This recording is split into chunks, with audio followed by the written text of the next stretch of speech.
Mais voilà, ce soir je ne vais pas témoigner parce qu'il y a 2 ou 3 fois que je voulais dire une expérience, mais je ne pouvais pas la dire. Mais aujourd'hui, Dieu le veut comme ça, je vais vous le dire. Écoutez, à l'âge de 3 ou 4 ans, j'avais perdu mon père. Et je n'avais que 3 ou 4 ans. Et 2 ou 3 mois après, parce que moi j'ai perdu mon père d'une crise cardiaque, 2 ou 3 mois après, j'en ai fait une aussi. Et j'allais quitter cette terre. Et les docteurs avaient dit qu'on allait me faire un dernier scanner. Et si ça ne marchait pas, ben, je partais. Et bon, pour faire court, ben, Dieu n'avait pas voulu. Dieu m'avait gardé. Mais je voulais vous dire quelque chose. Quand j'ai perdu mon père, moi j'avais que 3 ou 4 ans. Donc, j'ai pas pu connaître son amour. Je dis pas qu'il ne m'a pas aimé, parce que c'est sûr qu'il a dû m'aimer quand même. C'était mon père. Quel père n'aime pas son fils? Mais moi, je n'avais que 3 ans, donc je ne pouvais pas la connaître, son amour. Mais je vous promets que le jour où j'ai rencontré Jésus, il n'y a pas plus grand amour que celui qui nous donne Jésus. Écoutez, je n'ai plus rien à vous dire. Simplement que ce soir, acceptez-le. Et vous allez voir la paix, la joie qu'il nous donne. Et que Dieu vous bénisse. Amen.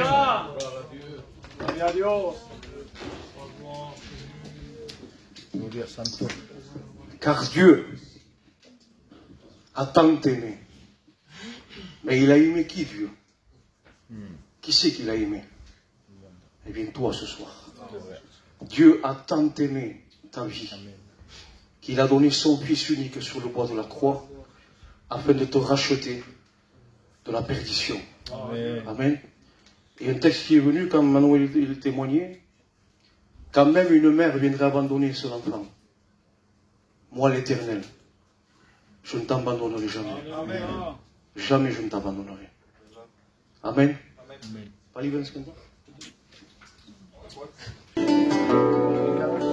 J'entends tes pas, au roi des rois. J'entends tes pas, oui tu es là. J'entends tes pas, au roi des rois. J'entends tes pas, oui tu es là. Saint-Esprit descend. Saint-Esprit agit.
glorifie Jésus au milieu de nous. J'entends ses pas, au roi des rois. J'entends ses pas, Jésus est là. Il est là, je le crois. Il est là, tout près de toi. Il est là, je le crois. Il est là, tout près de toi. Que Dieu bénisse. Amen. Béni soit Dieu. Hein. La gloria a Ce Cristo. soir, ce sont nos frères de Lézignan. Hein, donc je vais laisser la place à Mickaël qui va poursuivre lui, la réunion. Hein, et que Dieu les bénisse. Amen, amen. Alléluia. Gloire à Dieu. Gloria a Dio. Amen. Gloire à Dieu. Alléluia. On va faire des choses un peu particulières ce soir. Hein. C'est vrai qu'il y a encore le frère de Narbonne. Alléluia. Tu chantes encore les chants, frère. Alléluia. Après, je te donnerai une expérience. Hein. Amen. Amen. Amen.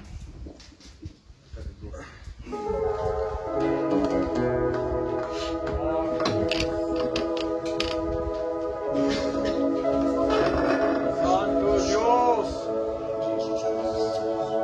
Sorre que te pede que te pastra catapay.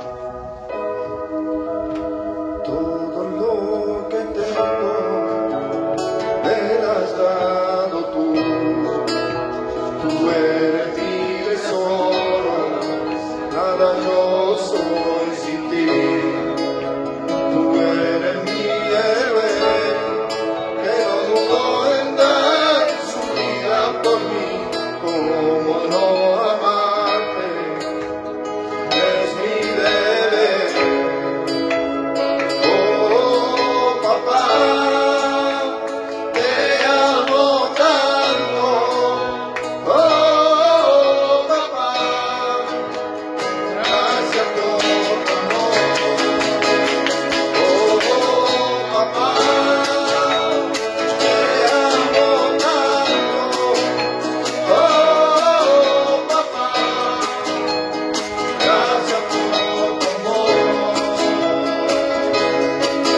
Como siempre vienes a buscarme a mí, sabiendo que soy malo, y como siempre vienes a buscarme a mí, sabiendo que no soy, pero vienes, y no me acuerdo sorprenderme, y vienes a buscarme a mí, solo en tus brazos soy feliz.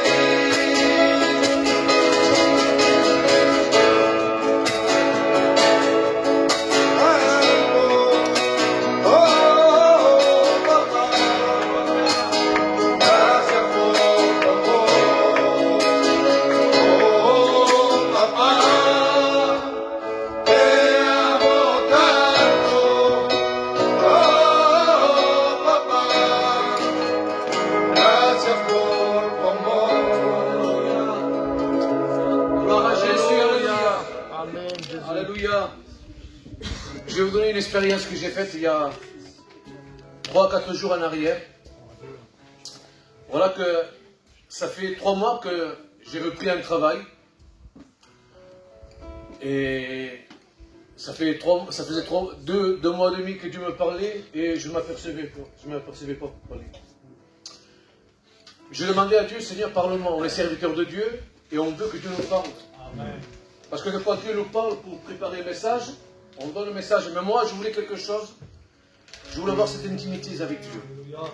Et ça faisait 2 mois et demi que j'allais au travail. Ça faisait 2 mois et demi que le Seigneur était en train de me parler. Et je n'entendais pas la voix de Dieu. Et tout à coup, pendant que j'étais au travail, je marche. Et là, l'Esprit de Dieu commence à parler dans mon cœur. Et il me dit, Mickaël, ça fait 2 mois et demi que je suis en train de te parler. Et tu ne m'écoutes pas. Moi, j'ai dit, Seigneur, c'est pas possible, parce que ça fait un moment que je te demande. Je te parle et tu ne m'écoutes pas. Il me dit, regarde, observe le travail que tu es en train de faire ici. En fait, mon travail à moi, là où je suis rentré dans ce travail, au fait, je passe récupérer du linge dans des box.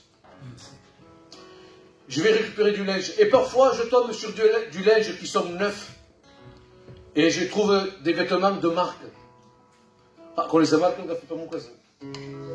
Je le prends. Je sais reconnaître un vêtement de marque. Il y a des vêtements qui n'ont pas de valeur. Je les laisse, ces vêtements. Mais des fois, je tombe sur des paires de chaussures qui sont neuves, jamais utilisées. Donc, je le prends pour moi. Je demande, bien sûr, à mon encadrant, il me dit, tu peux le prendre. Mais je les prends, je les prends. Et là, l'Esprit de Dieu, c'est là qu'il m'a parlé. Il m'a dit, tu vois dans ces box-là, tu sais reconnaître le vêtement de valeur, qu'il a de la valeur. Et ces vêtements-là, tu les prends. J'ai dit, oui Seigneur. Michael, ces vêtements, normalement, qui ont de la valeur, qui ont une marque, tu ne dois pas les retrouver dans des box. Normalement, ils sont dans des magasins. J'ai dit, oui, c'est vrai Seigneur. Mais pourtant, là où tu vas, là où tu travailles, ils sont dans des box. Et tu les prends parce qu'ils ont de la valeur. Est-ce que le fait qu'ils soient dans des box comme ça me fait perdre leur valeur? J'ai dit non. Il me dit, eh bien, moi, c'est la même chose. Il me dit, les âmes, ils ont de la valeur à mes yeux. Amen. Et peu importe l'endroit où ils se trouvent, ils ne perdent pas la valeur. Alléluia. Amen. Et si toi, en tant qu'être humain, tu sais choisir, observer les choses qui ont de la valeur, à plus forte raison moi, qui suis le Créateur. Gloire à Dieu. Alléluia. Et là, l'Esprit de Dieu commençait à travailler mon cœur, à parler plus profondément. Alléluia. Et là, il me dit, mais il y a des cœurs, des hommes et des femmes qui se trouvent dans des situations compliquées et difficiles. Et ils pensent qu'ils ont perdu la valeur de Dieu. Et ils pensent que je les ai oubliés. Mais non. C'est pas parce que tu es à un endroit que tu as plus de valeur que si tu passes dans un autre endroit. Tu as toujours la même valeur aux yeux de Dieu. Alléluia. Et Dieu m'a parlé comme ça. Allez. Je dis, Seigneur, moi parfois je fais des erreurs. Et je dis, le frère, je le vois tout le temps dans la réunion. Il marche bien avec Dieu, il est fidèle, il est là. Mais peut-être il est loin de Dieu. Et il y a des frères qui sont peut-être toujours dans des moments difficiles, compliqués, dans des tribulations, dans des combats, dans des luttes.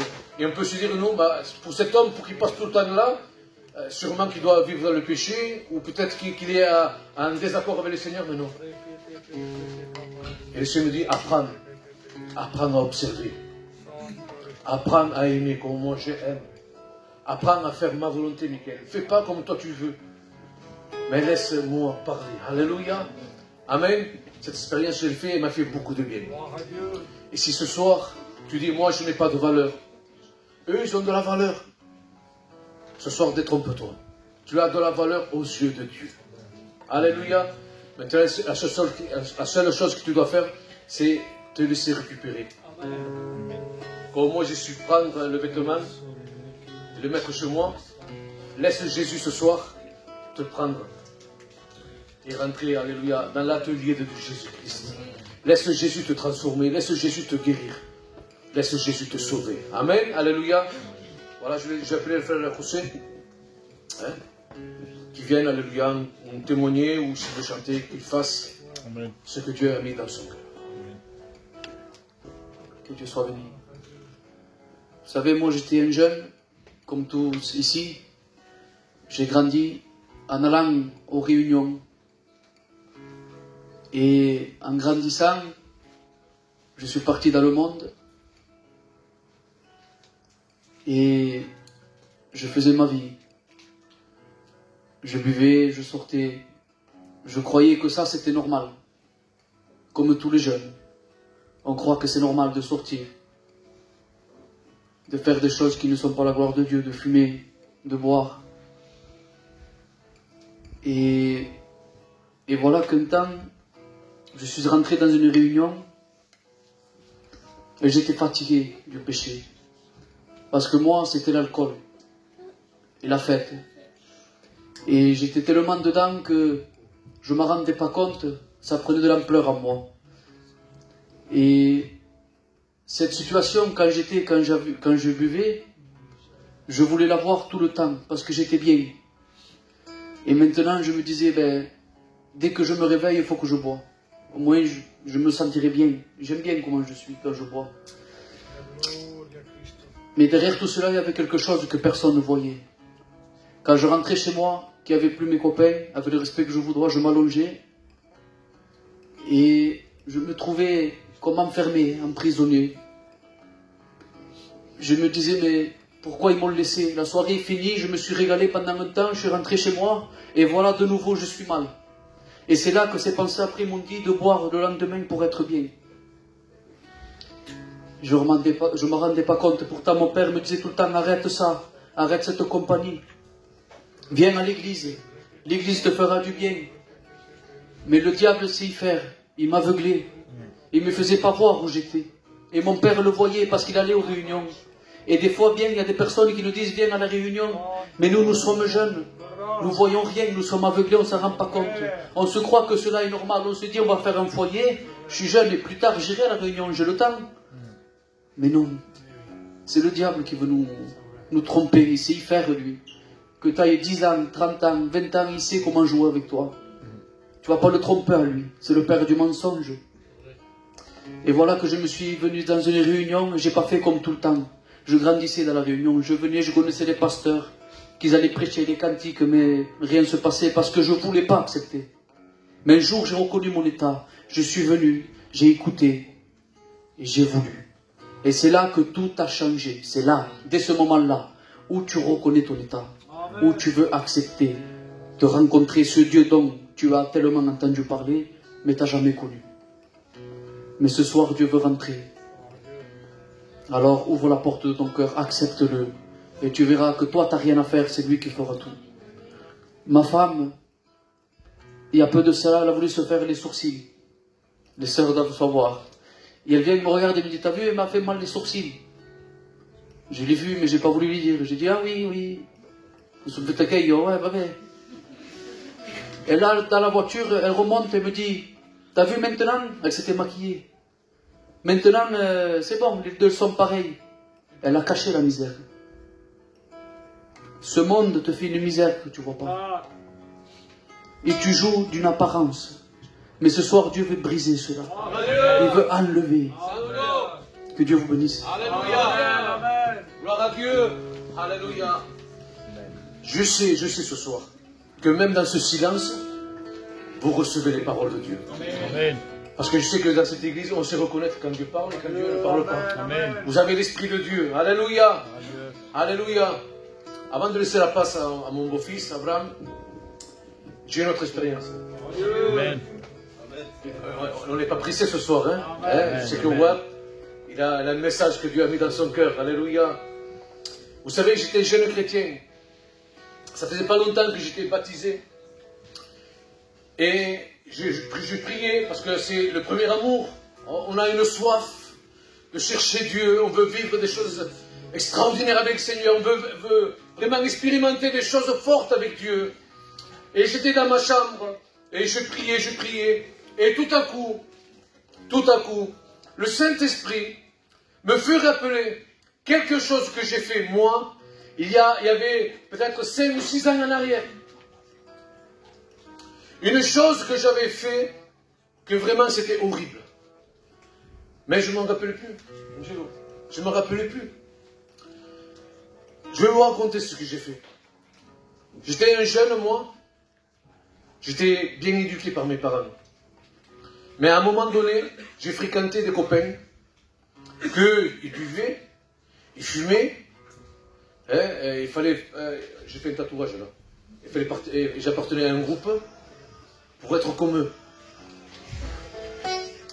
Et voilà qu'à un moment donné, Pali, j'étais là avec eux.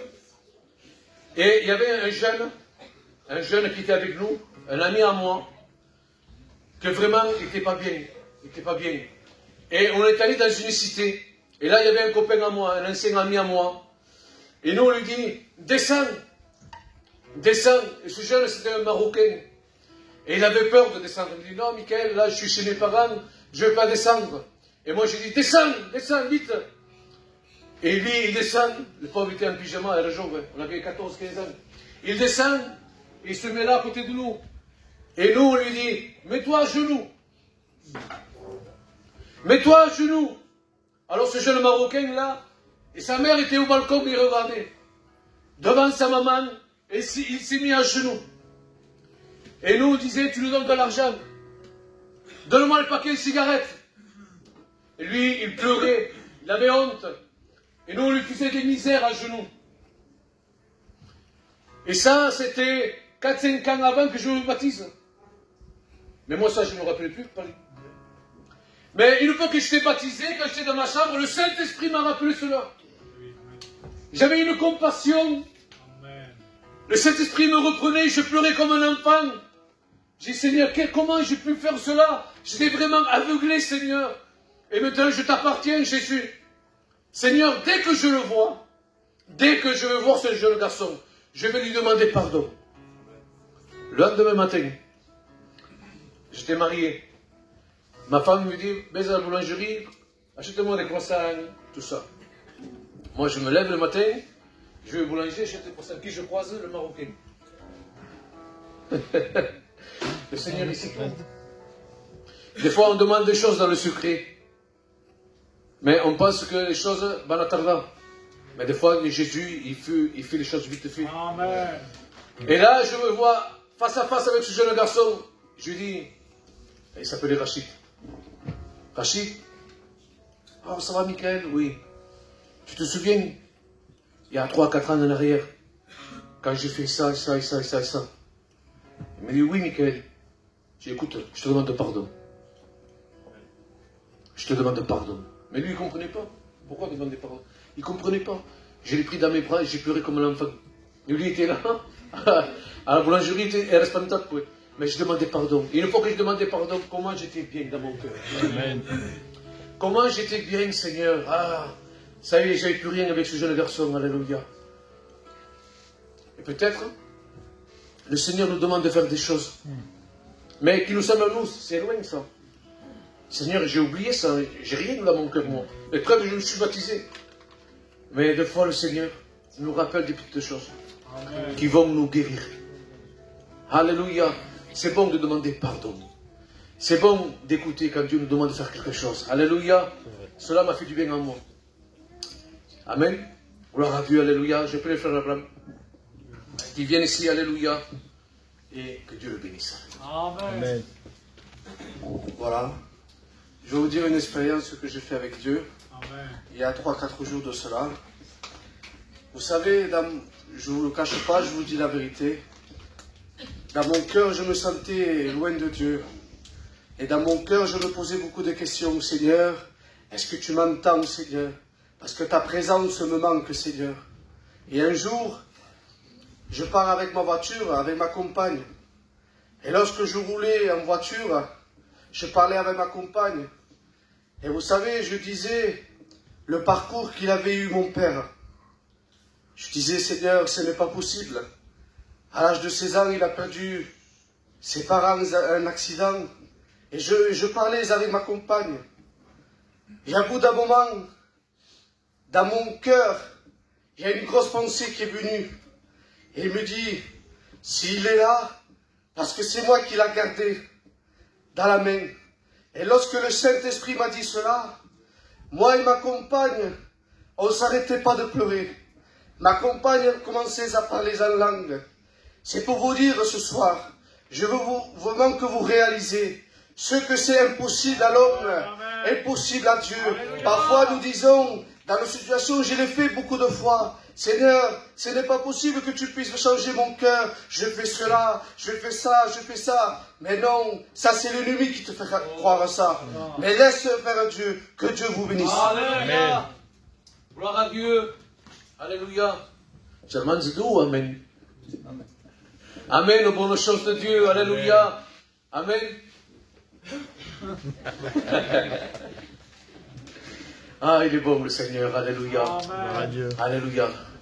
C'est dans le cœur. Hein? Des fois, on n'a pas besoin d'exprimer beaucoup de choses, mais c'est dans le cœur. Alléluia. Frère, tu chantes le cantique le plus? Alléluia. Et après quoi? J'aimerais après le cantique, alléluia, les frères baptisés, les sœurs baptisées, on se levera ensemble dans nos places. On placera son serviteur. Et on veut que les murailles tombent ce soir. On veut ce soir que les jeunes se donnent à Jésus. On veut que les chaînes tombent. On veut que le Saint-Esprit parle. On veut ce soir, alléluia, qu'il se passe quelque chose qui est même du baptême dans le Saint-Esprit. Alléluia, parce que là, il y a la présence de Jésus. Alléluia. Alléluia. Alléluia.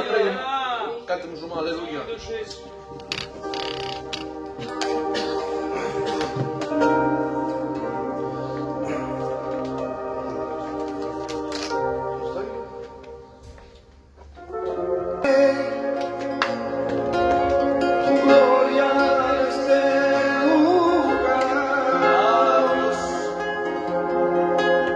y algo grande va a pasar. Santiva lo sobrenatural. Se siente tu gloria en este lugar y algo grande va a pasar. Santiva lo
Les frères baptisés et les sœurs baptisées.